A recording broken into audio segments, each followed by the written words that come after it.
What's happening, everybody? I'm Steve, and welcome back to Junk Drummer TV, and welcome to my celebratory week of my third anniversary on YouTube, where every day this week, Monday through Sunday, I will be doing an example of a different kind of video that I do here on the channel, one of each. And today's video is commentary.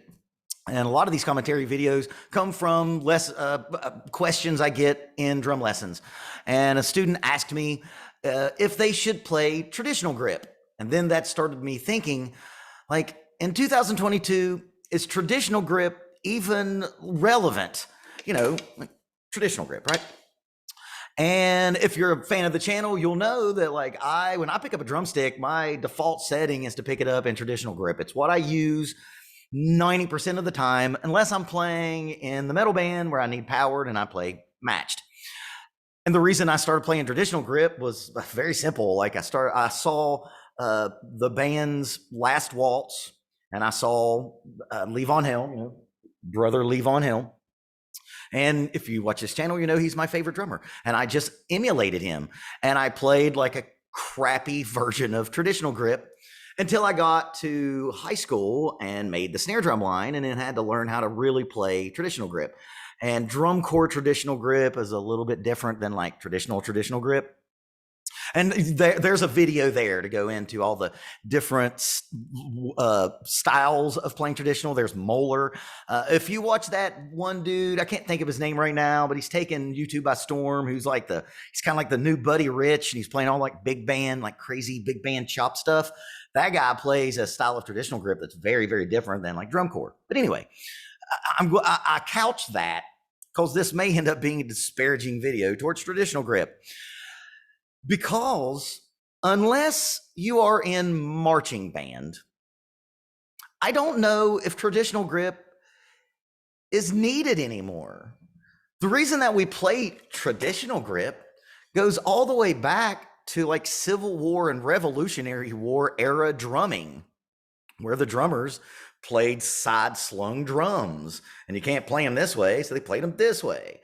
So once the drum set happened, the tradition and legacy of that grip was just passed down.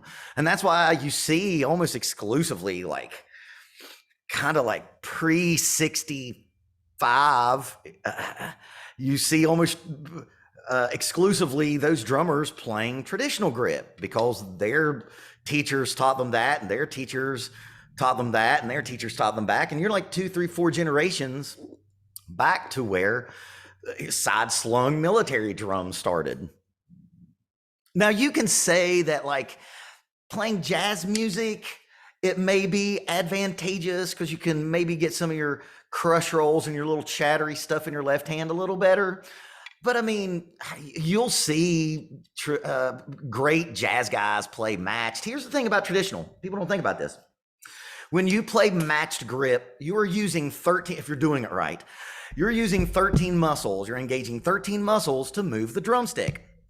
Now, when you play traditional, you take your crappiest hand, your non-dominant hand, and now you're only using 4 muscles, and you're using completely different muscles than if you use matched. So you're taking your worst hand, taking 9 muscles away from it, and expecting it to do the same work that your right hand does that's using 13 muscles. Now, that being said, we've all seen millions of great drummers who play traditional. Know what traditional grip, the challenges of it is now you have to work extra hard on just your left hand to get these new muscles developed. I don't know if this will show up on camera, but I'm going to try. This will show you how much different the muscle movements are in traditional and matched. So this is my matched arm. Can you see this muscle here? And then can you see how much different, like this muscle goes all the way up here and this muscle's like way down here? That shows you how much difference there is in each hand. If you're in drumline, it's a necessity most of the time, because let's be honest, it's weird seeing a snare drum drumline play matched. But in drum corps culture, drumline culture, it's there for an aesthetic. It's there to look cool. And we already have all these like pre-made stick tricks that we use out of traditional grip.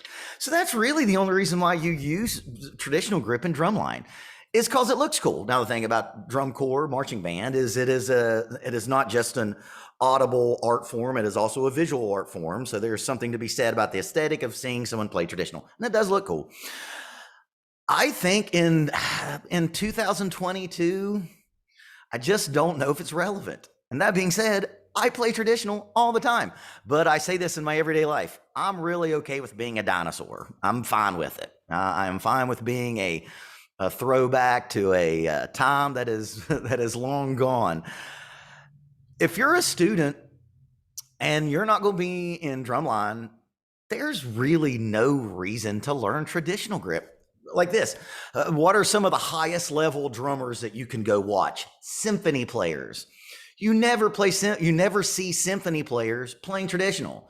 Even the snare drummer is playing matched, right? Why take 9 muscles away from your worst hand and have to spend all this extra time getting it up to the same level as your right hand, unless you're in drumline? So my answer to the question, and that kid got a truncated version of this video. There's really no reason to. And all you, oh God, all you jazz snobs who watched Whiplash and decided to get a degree, first of all, learn to code, quit with your fucking music degree. We don't need those anymore. Who are wanting to throw shit at the screen watching me disparage traditional grip. Tony Williams later in his life played matched. You know what I mean? Like Bill Bruford, when he plays jazz, he plays matched. You know what I'm saying? You don't need an 18-inch bass drum to play jazz, and you don't need a fucking traditional grip to play jazz. All you got to do is, play improvisationally and explorative, I don't know. So yeah, jazz guys, fucking kick rocks. Here's a hot take for the video.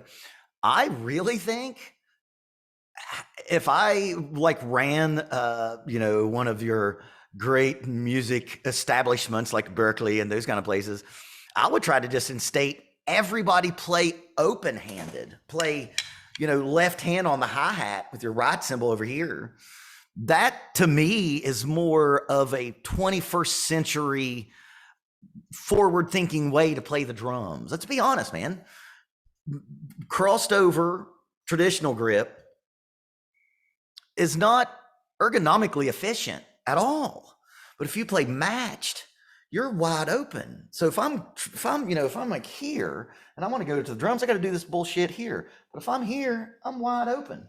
If I want to go from hi-hat up to the toms, I'm wide open. I'm not going to hit the drums because I don't know how loud they'll be on this recording, because I didn't expect to.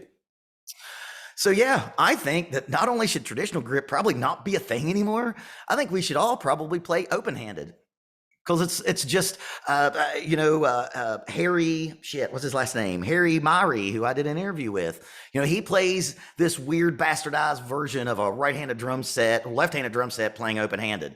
Dom Famulero, he preaches playing open-handed. And Dom Famulero is probably one of the premier teachers in America. Your famous favorite drummers, when they want lessons, they go to that guy. I think that's really the way to go. And I practice open-handed. I'm not good enough and proficient enough at it to perform. And again, I'm too far gone. I'm 45. I'm going to be playing traditional until they take these sticks out of my cold, dead hands. But you students out there, unless you're in drumline, don't worry about traditional. Play matched. 13 muscles versus 4. Which one seems easier, right? And that's what we're always trying to do. Make it easier. So there you go. Stick around tomorrow, because I'll be having another video drop. And keep practicing until it's easy.